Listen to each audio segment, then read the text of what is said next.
Halo teman, hari ini tanggal 13 Februari 2022. Salah satu bacaan yang menarik hari ini adalah bacaan dari kitab Lukas. Saya boleh baca sebagian dari apa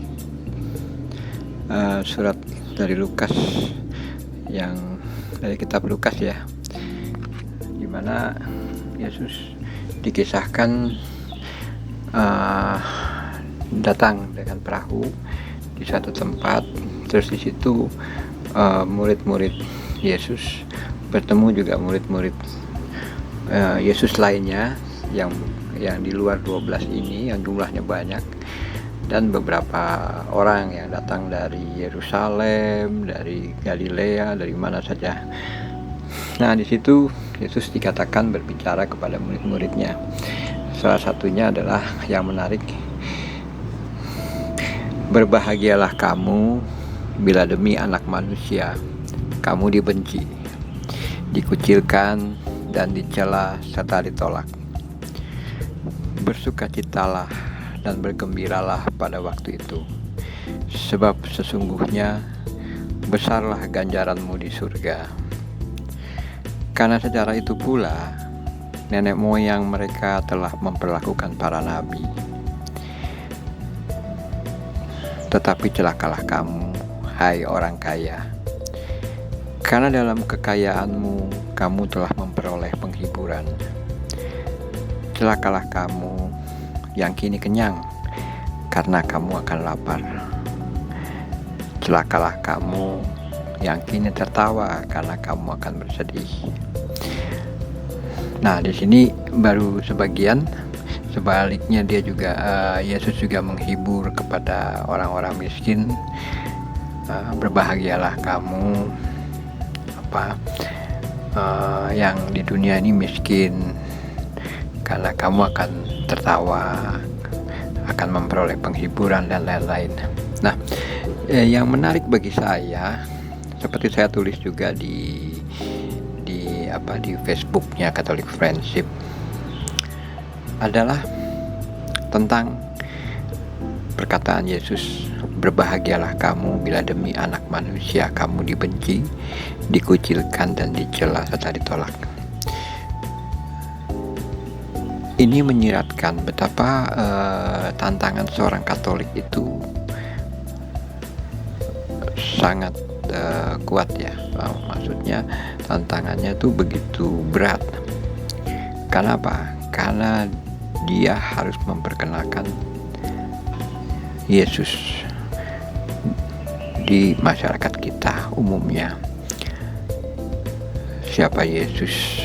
Dan ini bisa jadi seringkali merupakan kesulitan sendiri, karena kita adalah kaum minoritas tentu. Kita tentu ingat bagaimana Yesus pernah mengatakan, kamu diutus ke sarangnya serigala. Kita ini jadi ibarat kita ini lembu atau domba, kita ini masuk ke sarangnya serigala. Jadi maksudnya serigala ini bukan selalu bermakna jahat ya, tapi orang-orang yang menolak ajaran kita. Bahkan bisa jadi sebagian dari mereka mungkin mencederai kita yang sebagai domba ini. Tapi lebih dari kisah ini adalah saya tertarik untuk membahasnya dari bagaimana kita bangga akan Yesus itu sendiri. Kita bangga seharusnya memiliki Yesus. Bahkan kita bisa tampilkan itu Yesus. Pada saat misalnya kita tengah akan makan, dan di dekat kita makan ada orang lain yang teman, atau orang lain yang mungkin berbeda kepercayaan dengan kita. Jangan sampai kita menyangkal Yesus dalam bentuk, misalnya kita tidak membuat tanda salib, jadi langsung berdoa. Ini memang kadang kita lakukan, bahkan saya pun secara tak sadar kadang melakukannya. Dan setelah itu berlalu saya menyesal dan saat doa penutup makan, sesekali saya membuat tanda salib. Ya, jangan sampai kita menyangkal Yesus. Jangan malu untuk membuat tanda salib saat kita berdoa memulai makan itu. Banggalah saat membuat tanda salib itu. Jangan malu misalnya jika kita ingin mendengar cerita tentang Yesus di YouTube misalnya di kantor, dan kita agak ragu karena ada mungkin teman kita dari ajaran agama lain di sekitar kita. Nanti dia dengar, nanti dia jadi gak suka, atau nanti dia menyingkir, atau dan lain-lain. Putar saja, atau mungkin bilang, maaf saya mau mendengar cerita atau kisah gitu. Jangan malu akan Tuhan kita sendiri yang telah memberi banyak kepada kita.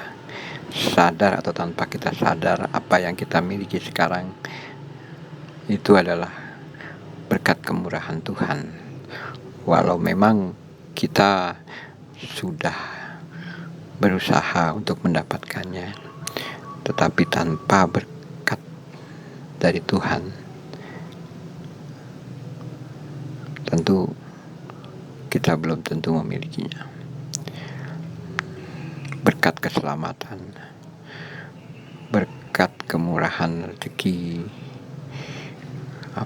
berkat persahabatan dengan teman, kemurahan dari teman, pertolongan mereka, itu semua adalah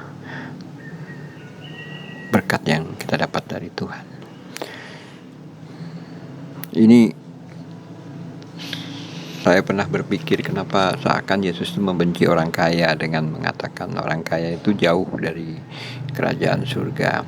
Saya dapati satu hal, karena pada umumnya, mungkin Yesus melihat pada umumnya orang kaya itu sukar untuk memuji Tuhan, lebih sukar karena dia sudah asik dengan keduniawiannya, memamerkan diri, bermegah, dan mengandalkan diri sendiri seolah itu adalah berkat dari kemampuannya sendiri. Sedangkan orang miskin kemungkinan besar akan lebih merasa dekat dengan kerajaan surga, karena mereka selalu berdoa, lebih banyak berdoa di tengah kemalangan mereka. Itulah makanya mengapa orang miskin itu lebih dekat kepada Allah. Tentunya ini bukan selalu berarti kebendaannya material ya, tetapi juga kita seharusnya merasa miskin dalam artian merasa belum layak, merasa merasa bahwa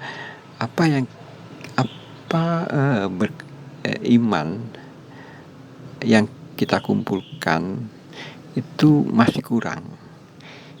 Karena apa? Karena kita masih selalu melakukan dosa.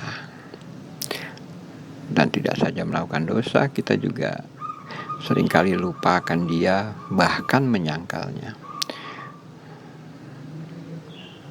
Nah, ini kisah Lukas. Tentu jika kita baca, kita bisa menerawang, kita bisa merenungi banyak hal tentang mengapa Yesus mengatakan, misalnya kalau kita dicaci maki, kita jabatannya gak naik-naik di kantor, atau bahkan kita disudutkan karena hal-hal terkait agama, itulah salib yang kita pikul, yang kita harus pikul, yang memang dikatakan oleh Yesus bahwa kita perlu memanggil salib kita. Tetapi saat memanggul itu, Yesus mengatakan untuk kita tetap berbahagia, merasa berbahagia.